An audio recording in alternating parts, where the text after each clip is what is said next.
Hello mga ka-oks, magandang araw. Ngayon pong araw ay pupunta po tayo sa Lipa. Samahan niyo po ako, tara.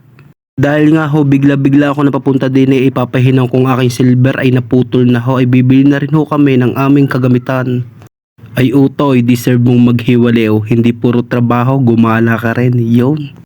Alam nyo mga ka-oks, hindi lahat ho ng bagay ay magagawa nyo rin to kasi pag oras na ho kayo nakapag-asawa, yung paggala man lang ninyo ay hindi nyo magawa at dahil kayo may alaga ng mga bata, inyong anak.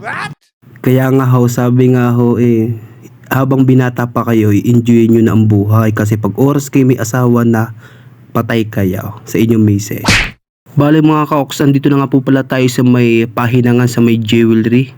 Wow! Tingnan nyo ho iyan, napakaganda kaso napakaganda din ang presyo. Ari nga ho po pala ay din sa may ilalim sa may palengke ng Lipa. Sabon ng panglinis? Liling muna bago sabon.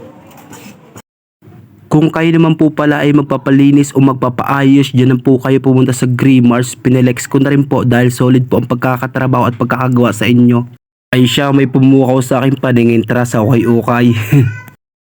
Chinelas, sapatos, sandal, at iba pa. Akyat-akyat na po kayo. Yah, wala tuloy napili, nakalantak pa ng ulan. Siya, din naman tayo sa kabila.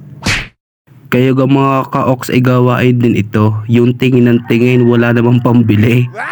Klaseng maraming ganto sa inyo, tanggay. Ay siya papaano, ay bumili na rin ho kami ng ilan, ay umulan na rin, ay papaano kami uuwi na. Tara na. Salamat po mga ka-oks at paki-comment naman ho kung saan po nakabot ang aking video. Salamat.